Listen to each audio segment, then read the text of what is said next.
BJP Uttara Kannada ಜಿಲ್ಲಾ ಘಟಕದಿಂದ ವಕ್ಫ್ board ವಿರುದ್ಧ ಕಾರವಾರದ ಜಿಲ್ಲಾಧಿಕಾರಿ ಕಚೇರಿ ಎದುರು ಧರಣಿ ಸತ್ಯಾಗ್ರಹ ಹಮ್ಮಿಕೊಳ್ಳಲಾಯಿತು. ನಮ್ಮ ಭೂಮಿ ಕಾಂಗ್ರೆಸ್ ಸರ್ಕಾರಕ್ಕೆ, ಹಿಂದೂ ವಿರೋಧಿ ಕಾಂಗ್ರೆಸ್ ಸರ್ಕಾರಕ್ಕೆ. ರಾಮಕೃಷ್ಣಾಶ್ರಮದ ಭಾವೇಶಾನಂದ ಸ್ವಾಮಿ ಭಾರತ ಮಾತೆಗೆ ಪುಷ್ಪಾರ್ಚನೆ ಸಲ್ಲಿಸಿ ಧರಣಿಗೆ ಚಾಲನೆ ನೀಡಿದರು. ರಾಜ್ಯ ಬಿಜೆಪಿ ಉಪಾಧ್ಯಕ್ಷೆ ರೂಪಾಲಿ ನಾಯ್ಕ್ ಮಾತನಾಡಿ, ಇಂದಿನ ಕಾಂಗ್ರೆಸ್ ಸರ್ಕಾರದವರು ಸಾರ್ವಜನಿಕ ಆಸ್ತಿಯನ್ನ ಕಬಳಿಸುತ್ತಿದ್ದಾರೆ. ಭ್ರಷ್ಟತೆಯನ್ನೇ ಮೈಗೂಡಿಸಿಕೊಂಡಿರುವ ಕಾಂಗ್ರೆಸ್ ಸರ್ಕಾರವು ಬಡವರ ರಕ್ತ ಹೀರಿ ಬಿಪಿಎಲ್ ಕಾರ್ಡ್ ಅನ್ನು ರದ್ದುಗೊಳಿಸುತ್ತಿದೆ. ಜನರು ಜಾಗೃತರಾಗಬೇಕು ಎಂದರು. ಕಾಂಗ್ರೆಸ್ ಅಧಿಕಾರಕ್ಕೆ ಬಂದ ಬಳಿಕ ಅಭಿವೃದ್ಧಿ ಕಾರ್ಯ ಮಾಡುವ ಬದಲು ಅನೇಕ ಹಗರಣಗಳನ್ನು ಮಾಡಿಕೊಂಡಿದೆ. ಸಾರ್ವಜನಿಕರ ಆಸ್ತಿ ನುಂಗುವ ಪರಿಸ್ಥಿತಿ ಸರ್ಕಾರಕ್ಕೆ ಬಂದಿದೆ ಎಂದರೆ ಸರ್ಕಾರವು ಬೀದಿಗೆ ಬಂದಿದೆ ಎಂದರ್ಥ. ಅವರ ಈ ಹುನ್ನಾರವು ಅವರದ್ದೇ ಮತ ಬ್ಯಾಂಕ್ ಆಗಿರುವ ಅಲ್ಪಸಂಖ್ಯಾತರನ್ನು ಕೂಡ ಬಿಟ್ಟಿಲ್ಲ ಎಂದು ಆಕ್ರೋಶ ವ್ಯಕ್ತಪಡಿಸಿದರು.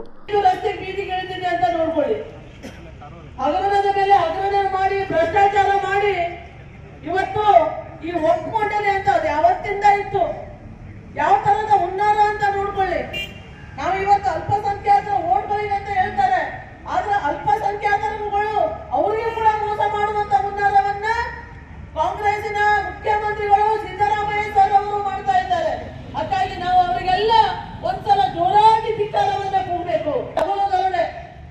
ಎಲ್ಲರಿಗೆ ಗೊತ್ತಿದೆ, ಸಾರ್ವಜನಿಕರಿಗೆ ಗೊತ್ತಿದೆ, ಸಾರ್ವಜನಿಕರ ಆಸ್ತಿ ನುಂಗ್ಲಿಕ್ಕೆ ಇವತ್ತು ಯಾವ ತರದ ಹುನ್ನಾರ ಅಂದ್ರೆ ರೈತರ ಇವತ್ತು ಒಪ್ಕೊಂಡಲ್ಲಿ ರೈತರ ಪಾಪ ಅದೆಷ್ಟೋ ಕಷ್ಟದಿಂದ ಪುರಾತನ ಕಾಲದಿಂದ ಬಂದಿರುವಂತ ಆ ಅಚಂಚಲ ನಾವೆಲ್ಲರೂ ಮಾಡಬೇಕಾಗಿದೆ ಬಂಧುಗಳೇ.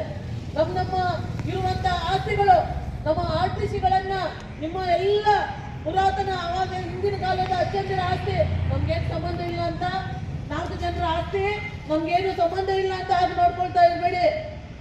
ಅಲ್ಲಿಂದ ಎಲ್ಲಿ ಗಾಯವಾಗ್ತದಂತ ಗೊತ್ತಿಲ್ಲ. ಅದರಿಂದ ಈ ಒಂದು ದುಷ್ಟ ಸರ್ಕಾರ, ಒಬ್ಬ ಜಮೀರ್ ಅಹಮದ್ ಅಂತ ಸಚಿವ ಸಂಪುಟದ ಸಚಿವರು ಈ ತರದಲ್ಲಿ ಈ ತರದಲ್ಲಿ ರಾಜಕೀಯವಾಗಿ ಇವರು ಮಾಡ್ತಾ ಇಲ್ಲ.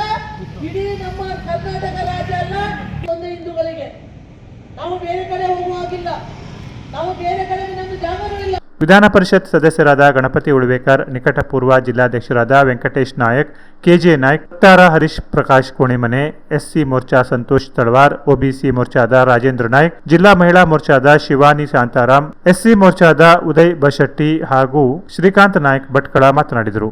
ಪ್ರತಿಭಟನೆಯಲ್ಲಿ ಜಿಲ್ಲಾ ಪದಾಧಿಕಾರಿಗಳು, ಮಂಡಲಾಧ್ಯಕ್ಷರು, ಪ್ರಮುಖರು, ಪದಾಧಿಕಾರಿಗಳು, ವಿವಿಧ ಸಂಘಟನೆಯ ಮುಖ್ಯಸ್ಥರು, ಸಾರ್ವಜನಿಕರು ಹಾಗೂ ಕಾರ್ಯಕರ್ತರು ಭಾಗವಹಿಸಿದರು. Canara plus news, Karwar.